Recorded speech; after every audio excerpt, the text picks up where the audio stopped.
नमस्कार, एनडीटीवी राजस्थान देख रहे हैं आप और मैं हूं आपके साथ शिवानी मिश्रा। अवैध खनन माफियाओं के हौसले इतने बुलंद हैं कि भरतपुर में वन विभाग की टीम पर हमला कर दिया और सैंडस्टोन से भरी ट्रैक्टर और ट्रॉली और सरकारी दस्तावेजों को छीनकर छुड़ा कर ले गए। वन विभाग की टीम ने 25 आरोपियों के खिलाफ राज्य कार्य में बाधा डालने का मामला दर्ज कराया है। आरोपियों की तलाश है।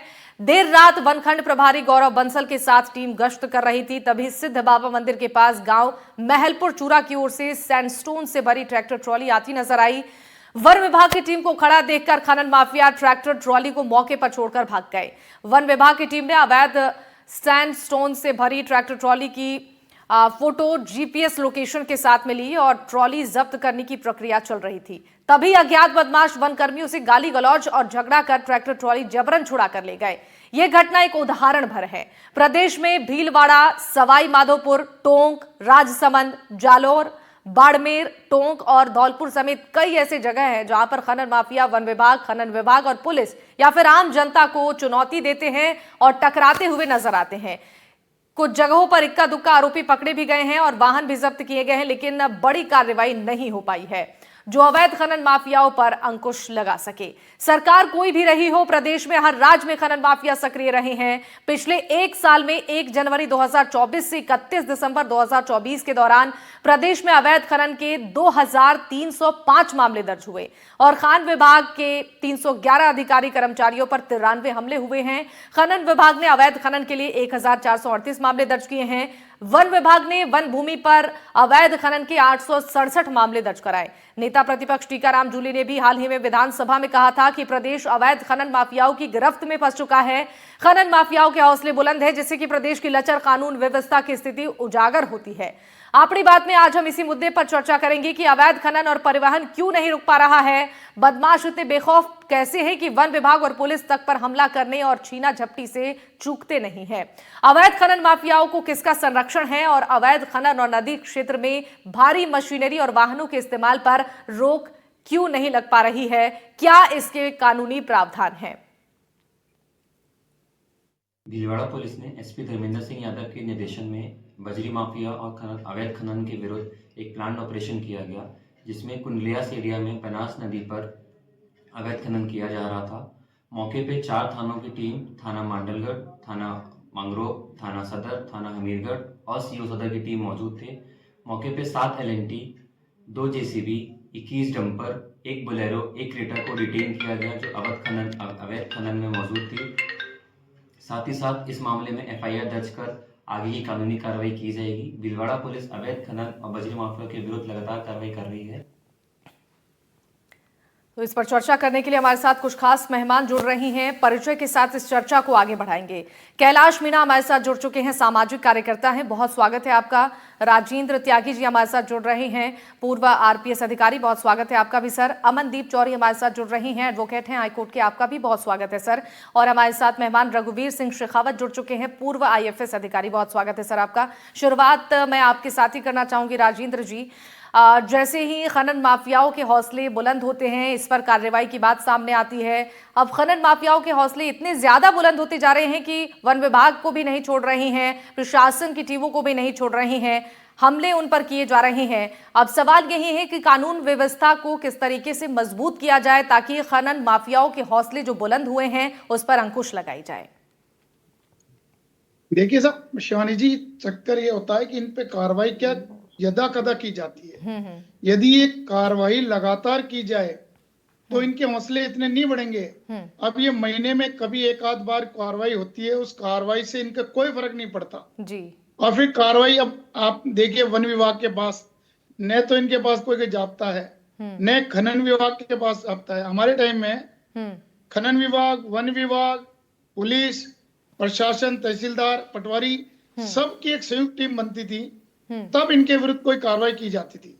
आज यदि हम पकड़ते भी थे पुलिस भी, तो आप ये देखिए पुलिस के पास तो लॉ एंड ऑर्डर का बहुत काम है, मगर खनन विभाग, वन विभाग, इनका जो मेन दायित्व है, इनको हर जगह मालूम है कि भाई कहाँ क्या काम हो रहा है, कहाँ अवैध खनन हो रहा है। अब इस पे अंकुश लगाने की बात है, तो अंकुश लगाने के लिए तो मेरा तो ये मानना है, यदि लगातार कार्रवाई हो, आप नाकाबंदी कर रहे हैं, आप जहां ये खनन अवैध खनन हो रहा है वहां JCB है, L&T हैं, बड़े ये आपके डंपर हैं, ये सारे के सारे जब वहां ही जब्त हो जाएं, आप शहर में देखिए, जयपुर शहर में आप सीकर रोड पे देखेंगे, सवेरे सवेरे कम से कम 100-150 डंपर बजरी के खड़े रहते हैं। अब आप देखिए उन पे कोई, यदि ये यहाँ तक पहुंचते हैं, खान वन विभाग और वन विभाग सबकी नजर से होकर निकलते हैं, मगर कार्रवाई करे कौन? बिल्कुल। पुलिस तो लॉ एंड ऑर्डर के नाम पे बिजी रहती है। अब खनन विभाग, वन विभाग, इनको सबको मालूम है कहाँ क्या हो रहा है, पर इनकी हिम्मत नहीं पड़ती। ये माफिया इतने सुदृढ़ हैं और इनको हर जगह आप देखिए, हर जगह जहां से शुरू होते हैं और जहां तक इनका पहुंच है वहां तक इनको सब सेट करके रखते हैं जी। अब उसके बाद कैसे कार्रवाई करी जाएगी? अब एक आप नए आईपीएस महोदय आए हैं या कोई आरपीएस महोदय आते हैं, वो देखते हैं अपना नाम, अपना काम करने के लिए कोशिश भी करते हैं, मगर जाब्ता, पर्याप्त जाब्ता न होने के कारण ये देखिए आपकी वन विभाग के जाब्ते से ट्रैक्टर ट्रॉली छुटा के ले जाएंगे, उनके साथ मारपीट कर देंगे। आप अज्ञात के नाम मुकदमा दर्ज कराते हैं, आप उनकी पुलिस के बाद जब मुकदमा दर्ज होता था उनकी कार्रवाई शनाख्ती प्रॉपर नहीं हो पाती, कोर्ट में कोई इनको ज्यादा सजा नहीं मिल पाती। मात्र एक ट्रैक्टर जब्त हो गया, ट्रॉली जब्त हो गई, वो ट्रैक्टर ट्रॉली कोर्ट से छूट जाती है। सजा क्या है? सजा कुछ भी नहीं हो पाती इनकी। बिल्कुल सही कहा। तो मेरा तो मानना है कि यदि शुरू से ही इनके ऊपर दबाव रहे, उनको मालूम है कि ये कार्रवाई गलत है। अब ये जैसे आप बता रहे हैं किस जगह वो खनन कर रहे हैं, पहले तो ये वन विभाग का पकड़ भी लिया तो वन विभाग ये पटवारी आके बताएगा साहब ये जमीन वन विभाग की है, तो पटवारी मौके पे हो, फिर पुलिस पकड़े तो पुलिस भी, वन विभाग, इन सबको बुला के, तो सब मिलकर सबका जाब्ता यदि एक साथ कार्रवाई करे तो ये कार्रवाई अमल सही हो सकता है। बिल्कुल सही कहा सर आपने। रघुवीर जी, आपसे ये जानना चाहेंगे, तमाम दावे तो किए जाते हैं वन विभाग की तरफ से भी, प्रशासन की तरफ से भी, कि अवैध खनन पर रोक लगेगा, लेकिन ये जो मिली भगत हो रही है, वसूली का खेल हो रहा है, इसको लेकर तो अब सवाल खड़े होंगे कि आखिर क्यों और कहां पर लापरवाही हो रही है, क्यों इन अपराधियों के अंदर भय नहीं है, लगातार अवैध खनन कर रहे हैं। उसके अलावा अब इनके हौसले इतने ज्यादा बुलंद हो रहे हैं कि ये आक्रामक होते जा रहे हैं, मारपीट तक की बात सामने आ रही है, पुलिस की टीमों पर हमला हो रहा है, वन विभाग की टीम पर हमला हो रहा है, जो आम लोग वहां पर मौजूद हैं, जो अवैध खनन को रोकने की कोशिश करते हैं, ये माफिया अब उन्हें भी नहीं छोड़ रहे हैं। जी, आपने सही कहा, जैसे त्यागी जी ने बताया वो काफी हद तक सही है कि जो वन विभाग के पास संसाधनों का बहुत ज्यादा अभाव है, और ये जो अवैध खनन की जो गतिविधियां हैं इसमें काफी पॉलिटिकल इसमें शेल्टर भी होता है, और एक तरह से माफिया इन्वॉल्व है, जिसका कि लोकल स्तर पर कोई प्रभावी नियंत्रण या उन पे अंकुश स्थापित नहीं हो पा रहा है काफी समय से। और इसलिए जरूरी है कि जॉइंट पेट्रोलिंग पार्टीज बने, जिसमें पुलिस, खनन विभाग और वन विभाग और राजस्व विभाग जो सम्मिलित हों और उनके खिलाफ कठोर कार्रवाई हो। अक्सर ये देखा गया है कि वन विभाग जब आइसोलेशन में कार्रवाई करता है, अभी थोड़े दिन पहले ही आपने सुना होगा एक रेंज ऑफिसर जो है बीजाजी का गुड़ा में, उसकी इसी प्रकार से ट्रैक्टर से खनन करते हुए लोग उन्होंने हत्या कर दी उसकी। ऐसे कई वारदात ऐसे जो है जिससे कि वन कर्मियों का मोरल भी काफी गिरा हुआ है। और आपने देखा होगा कि कई जगह जैसे भिवाड़ी में, अलवर में है, भरतपुर में, ये जो जहाँ पे ये अभी वारदात हुई है, ये हमेशा बहुत ही संवेदनशील क्षेत्र है। और वहां पर जब तक बहुत ही व्यापक स्तर पर ज्वाइंट पेट्रोलिंग पार्टीज बना करके कठोर कार्रवाई नहीं होती, तब तक केवल वन विभाग के ये बूते का काम नहीं है, और इसको हमको रोकना भी बहुत जरूरी है। हाई कोर्ट और सुप्रीम कोर्ट से भी कई बार डायरेक्शंस आ गए हैं, लेकिन इसको जमीन पर उसको उतारना काफी मुश्किल हो रहा है। बिल्कुल सही कहा सर आपने, इस पर काम करने की बहुत ज़रूरत है, ताकि ये जो भय का माहौल बन नहीं पा रहा इन अपराधियों के अंदर, उस पर काम किया जा सके प्रशासन की ओर से। अमनदीप जी, लगातार यही सवाल है कि आखिर इन माफियाओं के खिलाफ क्या कानूनी प्रावधान है, क्यों इन पर अंकुश नहीं लगा पा रही है प्रशासन की टीमें, और क्यों बावजूद इतने दावे और वादे के भी इस तरीके के मामले सामने आ रहे हैं? नमस्कार शिवानी जी। इसका सबसे बड़ा कारण जो आज है वो ये है कि जब भी कोई पुलिस कार्रवाई करने जाती है, अगर किसी को अरेस्ट भी करती है, तो 332, 353 आईपीसी 332, 353 आईपीसी के तहत उनको अरेस्ट किया जाता है कि राज कार्य में अगर कोई बाधा कर रहा है, पुलिस अगर कोई अपना काम करने गई है और अगर कोई पुलिस को काम करने से रोक रहा है तो राज कार्य में बाधा के तहत उस पर मुकदमा बनाया जाता है, जो कि एक नॉन बेलेबल ऑफेंस है जी।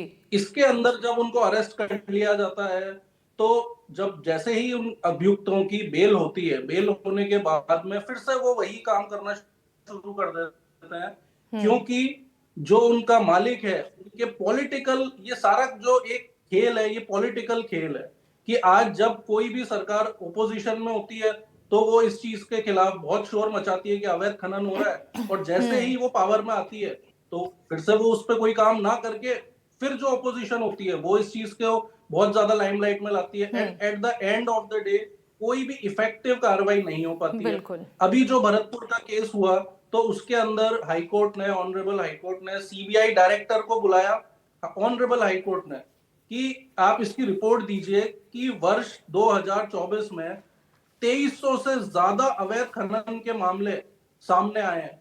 तो इतने ही ज्यादा अगर केसेस बन रहे हैं तो उस पर इफेक्टिव क्या इंक्वायरी हो रही है, उस चीज के लिए ऑनरेबल हाईकोर्ट ने सीबीआई डायरेक्टर को बुलाया और इस चीज की जो जांच है वो सीबीआई को सौंपी गई है कि आज हर जिले के अंदर आप देख लीजिए कि डंपर आ रहे हैं, जो बजरी के अवैध डंपर जो आ रहे हैं वो सुबह 4 बजे 3 बजे आपके घर के बाहर बजरी डाल के चले जाते हैं, जो भी आज कंस्ट्रक्शन का काम जहां पे चल रहा है। क्यों? क्योंकि उनको पता है कि रोशनी के अंदर तो ये काम हो नहीं सकता और अवैध तरीके से वो ये काम को अंजाम दे रहे हैं, जिसपे कहना नहीं चाहिए कि पुलिस हो, चाहे खान विभाग हो, चाहे वन विभाग हो, वो एक दूसरे पे इसकी जिम्मेदारी डालते हैं और कोई इफेक्टिव कार्रवाई इसमें नहीं हो पा रही। बिल्कुल सही कहा सर आपने। कैलाश जी, आपसे जानना चाहेंगे, देखिए हर राज्य में अवैध खनन के मामले बढ़ रहे हैं। अभी जो रिपोर्ट सामने आई है 2024 की, उसमें भी जनवरी से लेकर दिसंबर तक के जो मामले हैं वो काफी ज्यादा बड़े हैं। हर राज्य में यही दावे किए जाते हैं कि खनन माफियाओं पर अंकुश लगाया जाएगा, जो कानूनी प्रावधान है उस पर काम किया जाएगा, लेकिन हौसले बुलंद होते जा रहे हैं। वहां के स्थानीय लोगों को भी इससे काफी परेशानी हो रही है, क्योंकि कई बार ये खनन माफिया उन पर भी हमला कर रहे हैं। तो मुश्किलें बढ़ती जा रही हैं, लेकिन कोई प्रशासनिक कार्रवाई, कोई मदद नहीं मिल पा रही है लोगों को। देखिए, राजस्थान सरकार ने एक इम्यूनिटी स्कीम निकाली है और उसके तहत खनन के अवैध जो गलत जो खनन किया है उस पे 90% तक जुर्माने में छूट दी है।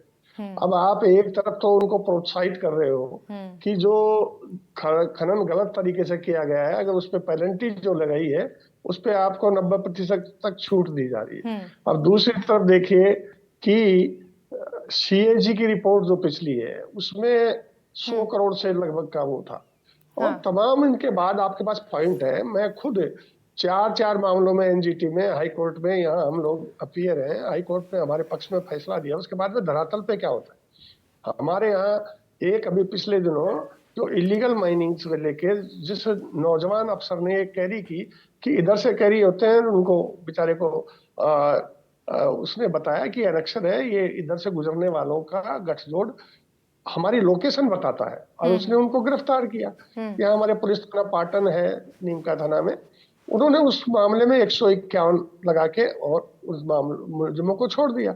और उसके 5 दिन बाद ही 3 पुलिसकर्मी एक ओवरलोड डंपर के नीचे दबकर मर गए। तो अब स्थिति यह है कि जानबूझकर कौन सा गठजोड़ है कि कितने पुलिस ऑफिसर्स की राजस्थान में माइनिंग है, राजनेताओं का उनमें क्या इन्वॉल्वमेंट है, आप ये किसी से छुपा हुआ नहीं।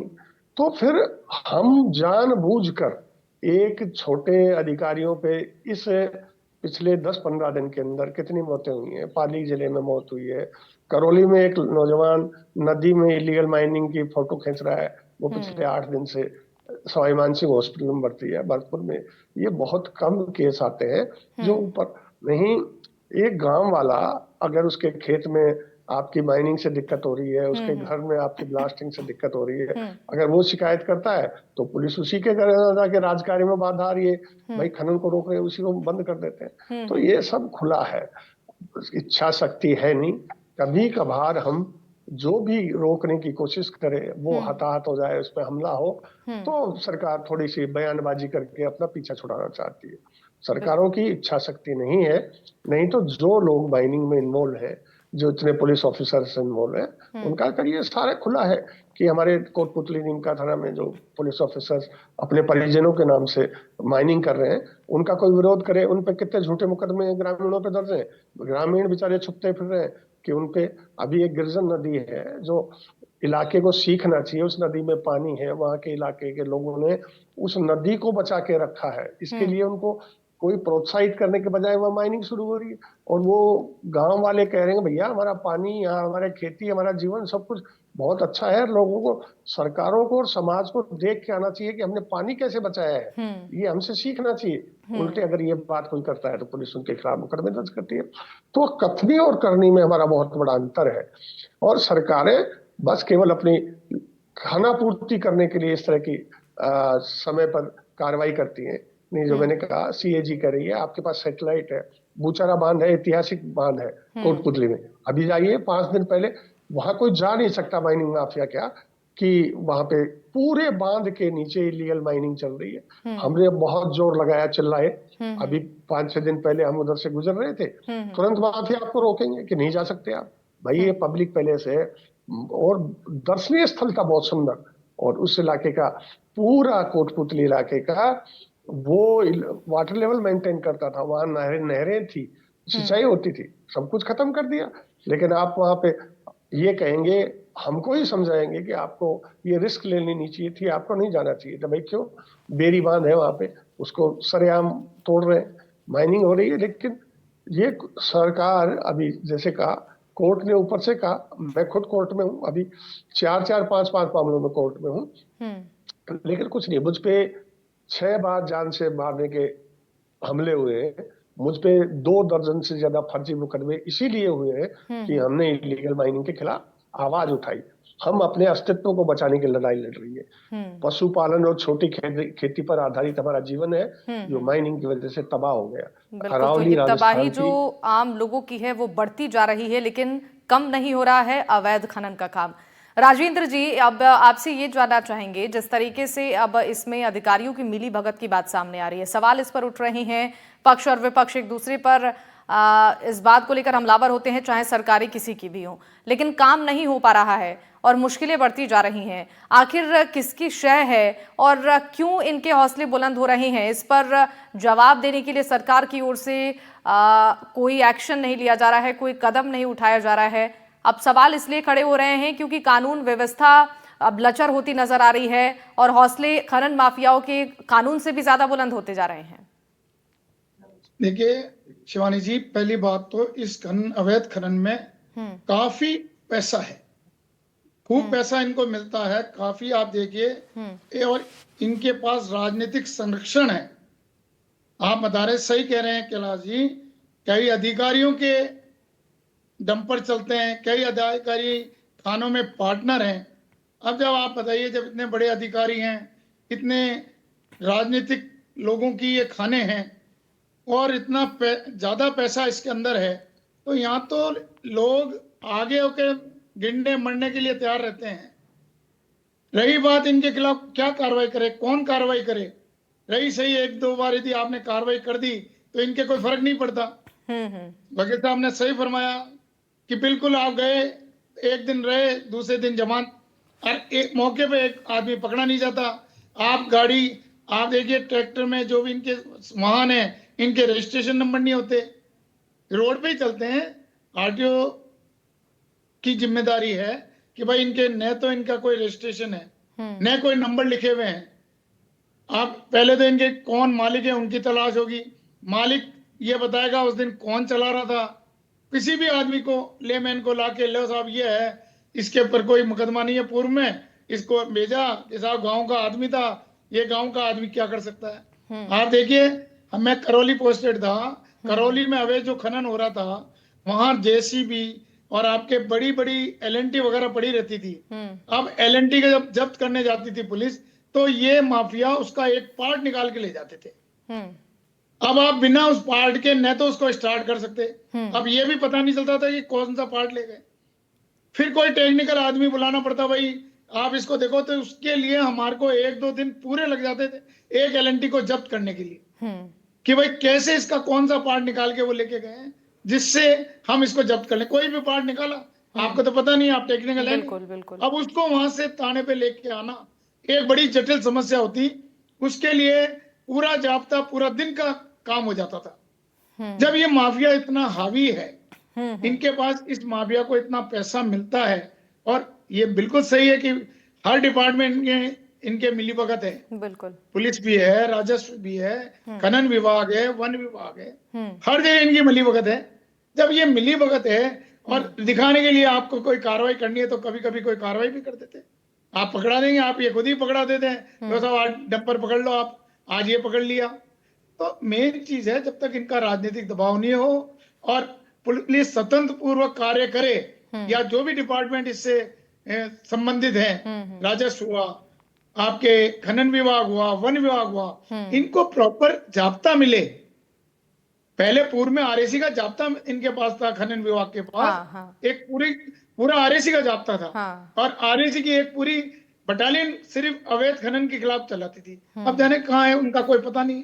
यदि जब तक इनके पास पर्याप्त जाब्ता नहीं हो, पर्याप्त साधन नहीं हो, साधन भी बहुत जरूरी है, जाब्ता भी आ गया, साधन नहीं है, तो इनका आप क्या मुकाबला कर लेंगे? सही बात। इनका मुकाबला ही नहीं कर सकते। और ये माफिया है, न तो इनको कोई डर, आप इनकी गाड़ी पे टायर पे मारो, कहीं पे मारो, कुछ फर्क नहीं पड़ता इनके। आप ये पूरे महीने में 15-20 दिन कमाई करते हैं लाखों में, और 10-20-50 हजार रुपए खर्च भी करें गाड़ी घोड़े पे, कोर्ट में आराम से छूट जाती है।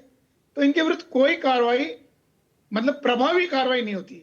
यदि प्रभावी कार्रवाई होती रहे, तो मुझे लगता है कि तभी इस खनन पे रोक लगाई जा सकती है।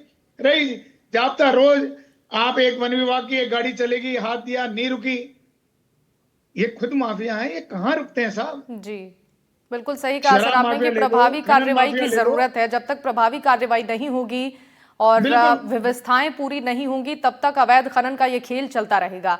अमनदीप जी, इस पर मैं आपसे जवाब लेना चाहूंगी, इस पर मैं आपको जोड़ना चाहूंगी कि जिस तरीके से तैयारियां नहीं है, टीवे नहीं है, जाब्ता नहीं है उनके पास, तो किस तरीके से कार्रवाई की जाए, और अभी कितनी जरूरत है एक एग्जाम्पल सेट करने का, एक सख्त कदम उठाने का, ताकि जो अवैध खनन का खेल खुलेआम चल रहा है, जो धमकी मिल रही है, जो मारा पीटी हो रही है, जो झड़पें हो रही हैं प्रशासनिक टीमों के साथ इन माफियाओं का, उस पर अंकुश लग पाए? देखिए, जो ऑनरेबल हाईकोर्ट है उसने इस बात पे संज्ञान लेते हुए कि आज ये इस प्रकृति के जो मामले हैं बढ़ते जा रहे हैं, इस चीज के ऊपर संज्ञान लिया है, क्योंकि ये एक पॉलिटिकल पावर गेम है। कोई भी पार्टी जो आज पावर में होती है, मैं नाम नहीं लेना चाहूंगा, अगर ए है तो वो बी के खिलाफ कुछ नहीं करती, बी है तो वो ए के खिलाफ कुछ नहीं करती है। तो ये दोनों ऊपरी स्तर पे जितनी भी पॉलिटिकल पार्टीज हैं, इनमें आपस में समन्वय है, इसलिए ये कोई इफेक्टिव कार्रवाई करने नहीं देती हैं। दूसरी बात, इसीलिए ऑनरेबल हाईकोर्ट ने जो सीबीआई के डायरेक्टर हैं उनको इसीलिए कोर्ट में बुलाया है कि आप जवाब दें कि इन जो एफआईआर दर्ज हुई है, 2300 से ज्यादा जो एफआईआर दर्ज हुई है, उस पर क्या इफेक्टिव एक्शन लिया गया है। अगर एक्शन नहीं लिया गया है तो उसका क्या रीजन है। आज जैसे राजेंद्र त्यागी जी ने कहा कि उनके पास में जाब्ता नहीं है, उनके पास में साधन नहीं है, तो अगर ये कारण ऑनरेबल हाईकोर्ट के सामने अगर आ रहा है, तो ऑनरेबल हाईकोर्ट के डायरेक्शन तब वो दे पाएंगे और उसको और इफेक्टिवली इस काम को पूरा किया जा सकेगा। बिल्कुल सर। रघुवीर जी, पिछले 5 साल के जो आंकड़े हैं वो वाकई चौंकाने वाले हैं। सरकारें बदल रही हैं, व्यवस्थाओं को लेकर दावे किए जा रहे हैं, लेकिन धरातल पर कोई एक्शन नजर नहीं आ रहा है प्रशासन का। एक विश्वास लोगों का घटता जा रहा है, चूंकि ऐसे मामले बढ़ रहे हैं तो लोगों की परेशानियां बढ़ रही है। इस तरीके से अब सवाल जवाब सत्ता पक्ष और विपक्ष एक दूसरे को लेकर टारगेट कर रहे हैं। कितनी जरूरत है इस वक्त इस पर काम करने की, ना कि इस पर राजनीति करने की, ताकि जो समस्या उसका समाधान हो पाए?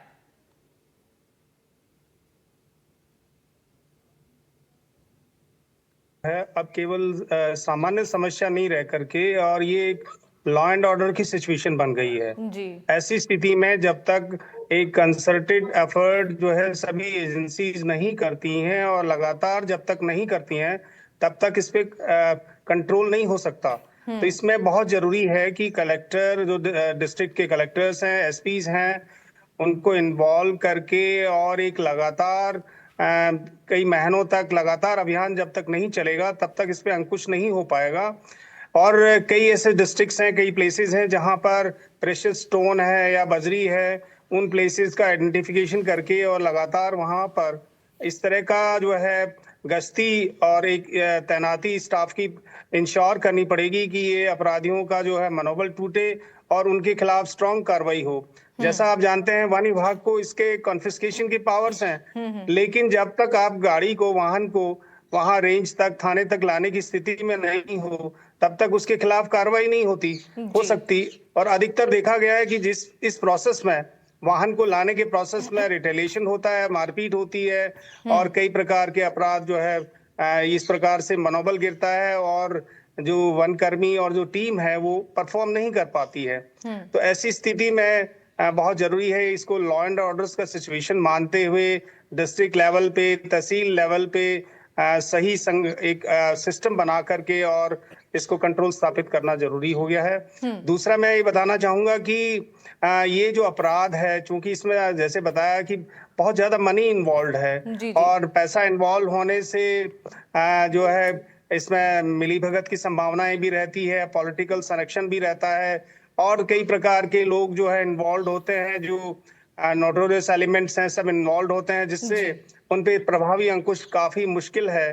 तो इसका एकमात्र समाधान है निरंतर इसके प्रयास करना और एक इफेक्टिव एक्शन होना और उसको लास्ट तक केसेस को फॉलो करना, गाड़ियों का कन्फिस्केशन करना और ताकि अपराधियों को पता चले कि हम अपराध अब नहीं कर पाएंगे। ये सरकार का एक पॉलिटिकल विल, स्ट्रांग विल की आवश्यकता है और इसको ग्राउंड पे एग्जीक्यूट करने की आवश्यकता है। यदि हम ये कर पाते हैं तो इन अपराधों को रोक सकते हैं। बिल्कुल सही कहा सर आपने कि इफेक्टिव एक्शन की अभी जरूरत है, तब जाकर ये जो अवैध खनन का खेल चल रहा है, हर राज्य में अवैध खनन के मामले बढ़ रहे हैं, इस पर अंकुश लगाई जा सकती है। आप सभी मेहमानों का बहुत बहुत शुक्रिया हमारे साथ इस चर्चा में शामिल होने के लिए। कैलाश मीणा जी हमारे साथ थे, राजेंद्र त्यागी जी थे और अमनदीप चौरी जी हमारे साथ थे, रघुवीर सिंह शेखावत जी भी हमारे साथ जुड़े। आप सभी मेहमानों को एक बार फिर से बहुत धन्यवाद अपना कीमती समय एनडीटीवी राजस्थान के साथ साझा करने के लिए। और इसी के साथ इस चर्चा में फिलहाल के लिए बस इतना ही। तमाम खबरों के लिए आप देखते रहिए एनडीटीवी राजस्थान। नमस्कार।